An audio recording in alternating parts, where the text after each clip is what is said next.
As we take a look at ISO and the impact that it has on digital noise in the camera, remember that ISO is a rating of how sensitive the camera is to available light.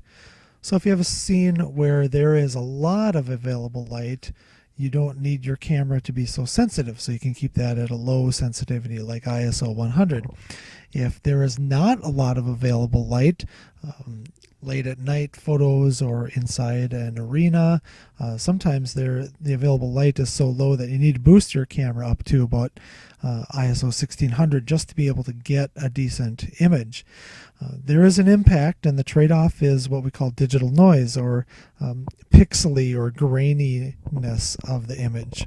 You can see at this zoomed in image of the flower and rock in the background that the image is relatively smooth. It doesn't look very pixely at ISO 100, and even at 200, really the changes that we're seeing is the changes based on the aperture of the camera, not so much the switching to a different ISO.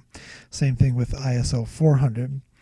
When we get to ISO 800, however, we start to see the image is just a little bit pixely or grainy.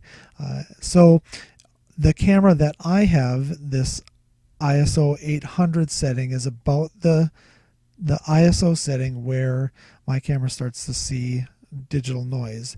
And then if we go up to 1600, that just gets exaggerated, and it's a lot easier to see in this image how pixely that setting is. So sometimes we need to set our cameras at ISO 1600 or 800 or higher.